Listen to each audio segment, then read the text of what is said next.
제가 계속 이 사건 속에서 이 공감복음에 나온 내용이다 하면서 언급을 많이 합니다. 이 역시 이 내용도 마태복음, 마가복음, 누가복음에 같이 나온 내용의 하나입니다. 반드시 우리가 알아야 할 이유는 공감복음 속에서 같이 꼭 읽는 습관을 길러서 마태복음에서는 어떻게 기록되었고 마가복음은 어떻게 기록되었고 누가복음은 어떻게 기록되는가 이 비교를 하고 공통적으로 강조했던 것이 무언가 이 부분을 알게 되면 여러분에게 성경을 이해하고 또 거기에서 전해주고자 하는 핵심이 무엇인가를 알 수가 있습니다. 만약에 이렇게 보지 않으면 편향적인 한쪽으로 흘러간다 이거죠. 그래서 하나님의 온전하신 전하고자 하는 주님의 전하고자 하는 뜻을 우리가 놓치기가 쉽다. 그래서 마태, 마가, 누가복음, 공감복음에 나올 때는 공감복음 세 복음서를 같이 보고 또 어떤 데는 사복음서에 나왔어요.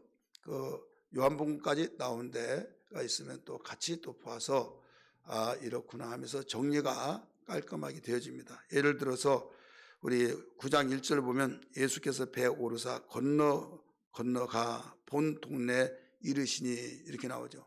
본 동네에 이르시니 배를 타고 건너가서 도착해 본 동네는 가버나움을 말하고 있습니다.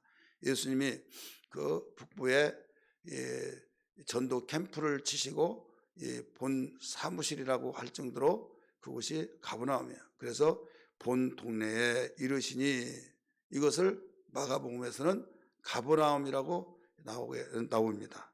그다음에 누가복음에서는 갈릴리에서 또 예루살렘에서 온 유대에서 또 서기관 이런 사람들이 다 이 본 동네로 와서 이 말씀을 들었다 이렇게 나와요. 근데 마가복음에서는 이 개인의 집에 들어가서 이 사건이 이루어진 것을 볼 수가 있어요. 그런데 마태복음에서는 개인의 집으로 표기되지 않고 그냥 본 동네 건너가 하니까 그 동네에서 일어난 사건으로 그러다 보니까 지붕을 뜯고 병자를 내리는 그런 일이 기록이 되지 않고 마가복음엔 자상하게 나옵니다. 역시 여기에서도 마가복음의 특징은 간결한 내용으로 되어 있다. 이게 특징 중에 하나예요. 그럼에도 불구하고 마가복음이 제일 자상하게 많은 절수를 할애해서 기록하고 있습니다. 예를 들어 마태복음은 오늘 읽었던 말씀 8절로 모든 내용을 다 마무리했고 이 마가복음은 12절로 설명을 해주고 누가복음은 10절로 설명을 했어요. 가장 간결하게 기록된 마가복음이 가장 길게 설명했다고 하는 사실은 그만큼 특이하고 귀한 일이다 하는 것을 알 수가 있죠. 길다고 하는 것은 자상하게 기록되어 있다는 뜻이죠. 짧다고 하는 것은 자상하게 기록된 것을 다 생략하고 가장 핵심적인 것만 기록됐다 이런 뜻이에요. 그만큼 마가복음의 특징이 가장 핵심적인 것만을 기록했는데 여기에서 어제 아침에도 가장 자상하게 기록됐다고 하는 것은 고무적인 일이다 이거죠. 여러분 마태복음이나 마가복음은 예수님이 시험 받으신 거 이것을 12절, 10석절 이렇게 자상하게 기록했다고 한다면 마가복음에는 한두 절로 끝내버렸어요. 한두 절로 예수님이 시험 받으신 것을 요약을 해놔버렸다 이거죠. 이렇게 간결하기를 유명한 마가복음인데도 불구하고 이 내용은 자상하게 기록됐다. 왜 그런가 하면 지금 복음을 전해주는 자가 저 복음을 받는 자가 누구냐? 이게 이방인이에요. 이방인 헬라 사람들 오늘날 그리스라고 하는 나라를 중심해서 제국이 되었을 때 주변에 어마어마한 광활한 나라 그들을 대상으로 편지를 이 복음서를 기록해서 그들이 읽혀지기를 원하여서 기록을 했는데 그들은 하나님에 대해서 자상하게 모르더라도 하나님이 일하심을 보여주는 이적과 기사와 표적을 더 중요시 여겼다 이거죠. 오늘 여기에서 공통점이 뭐냐? 중풍병자를 고치신 그 사건인데 어떻게 고치느냐? 믿음을 보시고 고쳤다. 이렇게 마가도 누가도 마태도 다 기록하고 있습니다. 우리 2절 말씀 본문 읽습니다. 시작. 침상에 누운 중풍병자를 사람들이 데리고 오거늘 예수께서 그들의 뭐라고 그랬어요? 믿음을 보시고. 그들의 믿음을 보셨다고 하는 것은 마태 본문에서도 마가복음에서도 누가복음에서도 강력하게 주장해 나가고 있습니다. 근데 누구의 믿음이냐? 그들의 믿음. 지금 환자는 한 사람이죠. 여기에 누가복음에서는 그 마태복음에서는 그들이라고 하니까 그 복수니까 2명 이상이죠. 그런데 마가복음에서는 4명의 친구라고 말합니다. 그래서 4명의 친구들이 힘을 합해서 그 예수님께 데리고 왔어요. 지금 가정에서 이 마가복음에 보면 가정집에 들어가는데 거기에 누가복음하고 연결시켜 보면 온 유대와 또 예루살렘과 또 갈릴리 이런 데서 수많은 사람들이 가정집이 상당히 큰 것 같아요. 근데 그렇게 몰려드는데 분위기를 파악하잖아요. 아무리 좀 비켜주세요 하더라도 그런 상황이 아니기 때문에 들것에 침대에다가 메고 들고 갔는데 예수님 앞에 거기에 보일 수가 없더라 이거죠. 그래서 마가와 누가복음에서는 그렇게 가르쳐 줬어요.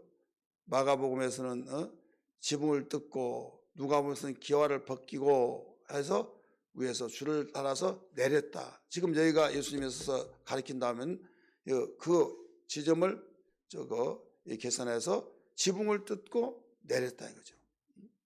그래서 이 지붕을 뜯었다 그러면 어떤 사람은 생각 깊은 사람들은 막 쾅쾅 소리 나고 막 그러면 그거 올라가서 막고 그러지 않겠느냐. 그런데 성주세를 가보면 가브나움의 지붕은 그 종려나무 가지 있죠. 그런 걸로 착착 올려놨기 때문에 거기 올라가서 이 지붕을 벗겠다는 것은 그렇게 어려운 일이 아닙니다.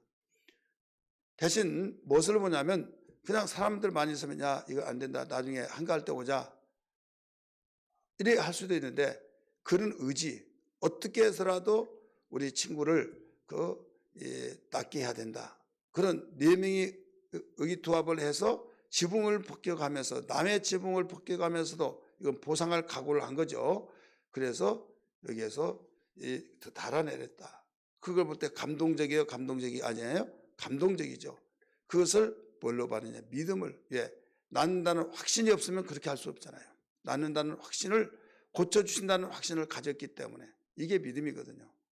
한마디로 말해서 반신반이라는 말이 있잖아요. 반절은 믿고 반절은 못 믿겠다. 그러더라도 위에 지붕을 뜯어요? 못 뜯죠. 이건 100% 고침받는다. 그런 확신이 있으니까 남의 집을 그 지붕을 걷어내고 달아맨 거다 이거죠. 주님은 그 믿음을 보시고 그 일을 하셨다는 것을 볼 수가 있어요.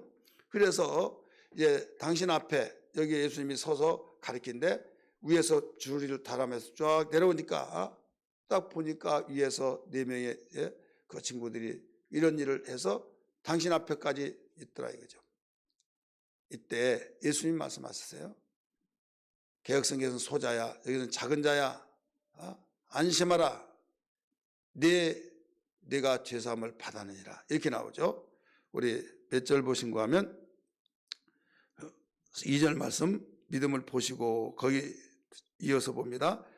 중풍병자에게 이르시되 작은 자야 안심하라 네 죄사함을 받았느니라. 이 말도 공통점이에요. 마가 누가 마태 다 나온 말씀이에요. 안심하라 내가 죄사함을 받았느니라. 자, 믿음을 보셨다고 해서 믿음대로 될지다 이렇게 말해야 할 거 아닙니까? 그런데 그렇게 말하지 않고 내가 죄사함을 받았느니라 이렇게 나와요. 이 말을 듣는 그 서기관이나 또 율법사 이런 사람들이 저자가 누구이길래 신성모독을 하느냐 저 나쁜 것 하면서 아주 굉장히 분이 난 거예요. 여호와 하나님만이 죄를 사는 권세가 있는데 감히 나사렛 촌동네 촌놈이 하나님의 이름을 운운하면서 죄 사함 받았다고 하면서 이건 앞으로 보나 뒤로 보나 어디로 보나 신성모독이다 하면서 말을 했어요. 이때 그 사람들이 그런 소리를 듣고 분위기 얼굴만 보더라도 알잖아요.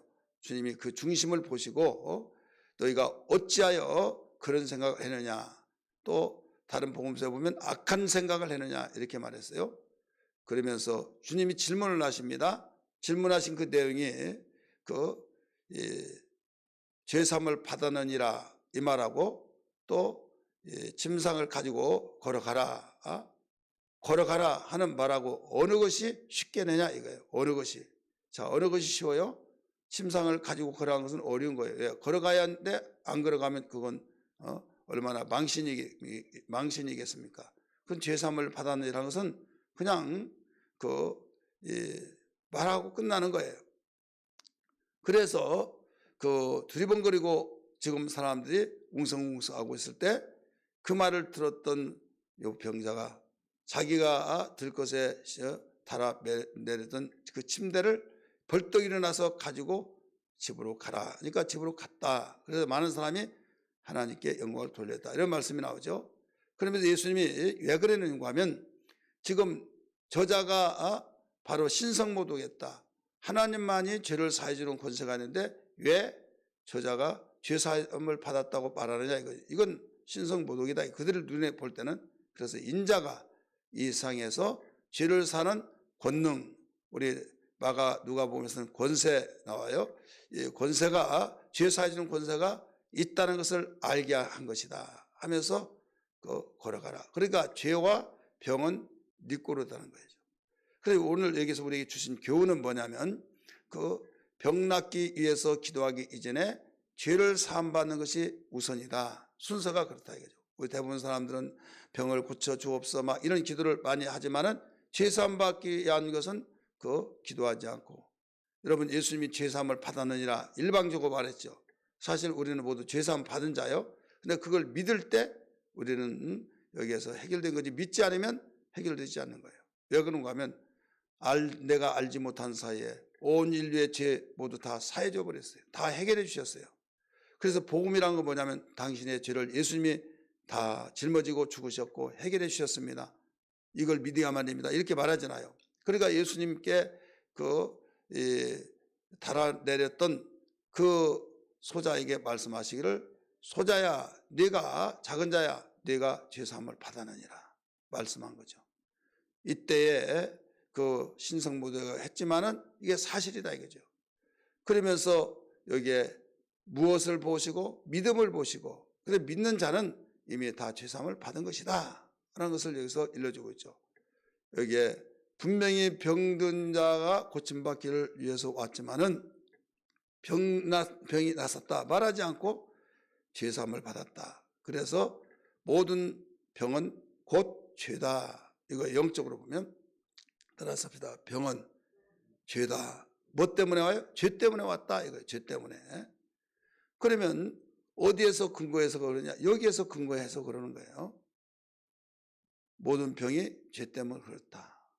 그렇다면 죄는 어디에서 왔느냐? 이거 죄는 마귀로부터 왔다. 이게 나오잖아요. 요한 1서 3장 8절 보면 거기에